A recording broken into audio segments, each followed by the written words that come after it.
नमस्कार। स्वत्व के डिजिटल प्लेटफॉर्म पर आपका स्वागत है। भारत रत्न अटल बिहारी वाजपेयी के जन्म शताब्दी पर महात्मा गांधी के प्रिय भजन को लेकर उठा विवाद थमने का नाम नहीं ले रहा है। इंडी गठबंधन के बड़े नेता इस मुद्दे को गर्म रखने के लिए एक्स पर ताबड़तोड़ पोस्ट लिख रहे हैं। राजद सुप्रीमो लालू यादव से लेकर कांग्रेस की बड़ी नेत्री प्रियंका गांधी ने एक्स पर पोस्ट कर इस विवाद को आगे बढ़ाने का प्रयास किया है, लेकिन नेताओं से इतर आम आदमी की प्रतिक्रिया ने नेताओं और कॉलोनियल माइंडसेट वाली मीडिया के इस अभियान को की हवा निकाल दी है। सोशल मीडिया पर रघुपति राघव राजा राम भजन पर प्रतिक्रिया की भरमार है।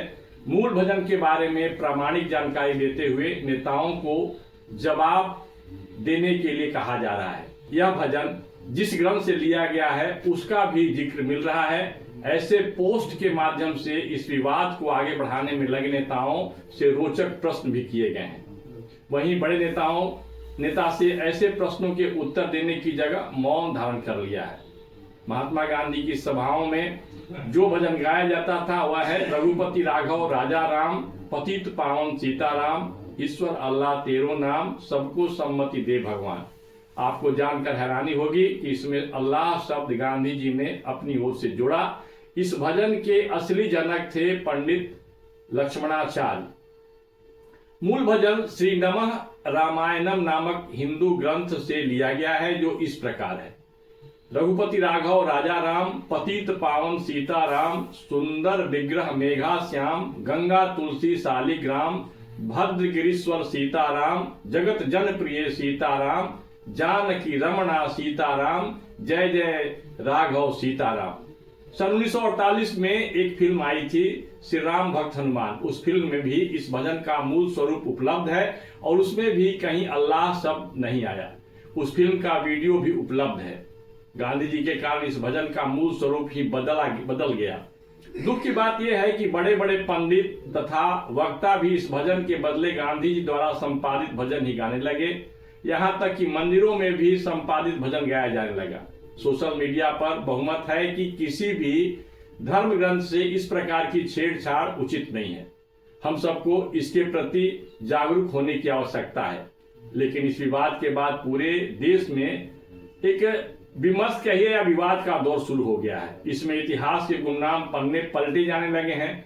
पुरानी स्मृतियों पर जमे गर्द साफ होने लगे हैं। इसमें राजनीति चमकाने व राजनीति के लिए नैरेटिव गढ़ने के प्रयास भी हो रहे हैं। गांधी के नाम पर मीडिया ट्रायल की कोशिशों की चुनौतियां भी मिल रही हैं। इंडी गठबंधन के नेताओं ने एक्स पर पोस्ट कर इस मामले को गर्म रखने का प्रयास किया है। अब इसका राजनीतिक लाभ उन्हें कितना मिलेगा आने वाले समय बताएगा।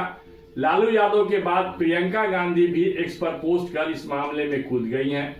प्रियंका गांधी ने अपने पोस्ट में कहा कि बापू का प्रिय भजन गाने पर भाजपा नेताओं ने लोक गायिका देवी को माफी मांगने पर मजबूर किया।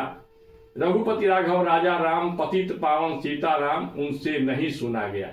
दुनिया को दिखाने के लिए बापू को फूल चढ़ाते हैं, लेकिन असल में उनके प्रति कोई आदर नहीं है।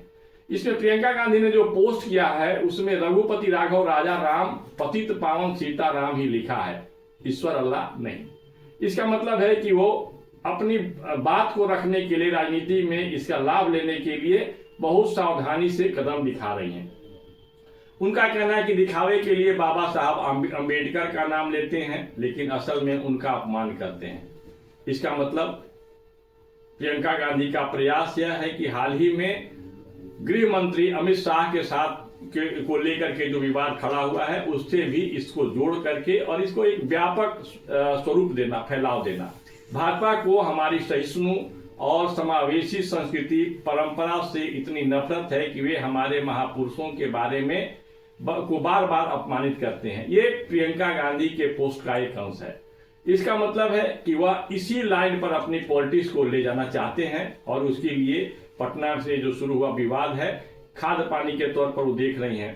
आज यानी 26 दिसंबर 2024 को राजद नेता लालू प्रसाद यादव ने फिर से एक्स पर पोस्ट कर इस मामले को गर्म रखने का प्रयास किया है। एक्स पर अपने पोस्ट में उन्होंने लिखा कि संघियों और भाजपाइयों को जय श्री राम जय सीताराम के नाम एवं नारे से शुरू से नफरत है, क्योंकि उसमें माता सीता का जयकारा है। ये लोग शुरू से ही महिला विरोधी हैं तथा जय श्री राम के नारे के साथ आधी आबादी महिलाओं का भी अपमान करते हैं। गायिका देवी ने कल कार्यक्रम में बापू के नाम पर निर्मित सभागार में बापू का भजन गाकर उसने सीताराम बोल दिया तो टुच्चे भाजपाइयों ने माइक पर उससे माफी मंगवाई तथा माता सीता के जय सीताराम के बजाय जय श्री राम के नारे लगवाए। ये संघ ही सीता माता सहित महिलाओं का अपमान क्यों करते हैं, ऐसा प्रश्न लालू ने अपने पोस्ट में किया है। लेकिन लालू के इस पोस्ट का भारी विरोध किया गया है। आम आदमी की ओर से लालू के पोस्ट पर जो प्रतिक्रियाएं आई हैं उसमें अधिकतर लालू के विरोध में है। कुछ की भाषा निश्चित रूप से अशोभनीय है, जिसका जिक्र यहाँ नहीं किया जा सकता। एक पोस्ट है जिसमें लिखा है कि सुनिए लालू जी, भाजपाई से हमें कोई मतलब नहीं, लेकिन हमारे ओरिजिनल भजन को कोई तोड़ मरोड़ कर पेश करे तो विरोध ही नहीं कार्रवाई भी होनी चाहिए। और आप तो राम सीता पर ज्ञान न बांटें, क्योंकि आप अयोध्या जाने से भी परहेज करते हैं। यह सब छोड़िए, पुरानी दवा है, काम नहीं आएगा, अब आप नेपियर घास लगाइए। इस प्रकार के कई पोस्ट पर जो प्रतिक्रियाएं आ रही हैं उसको देखने के बाद लगता है कि यह जो विवाद है एक नया रूप ले रहा है। और इसके साथ साथ इस भजन के बाद कई ऐसे मुद्दे, कई ऐसी जानकारियां लाई जा रही हैं जिसको आगे बढ़ाया जाए, जिसके साथ छेड़छाड़ किया गया है। इतिहास से संबंधित बहुत सारी बातें आ रही हैं। इस पोस्ट में बस इस वीडियो में बस इतना ही। फिर मिलेंगे। नमस्कार।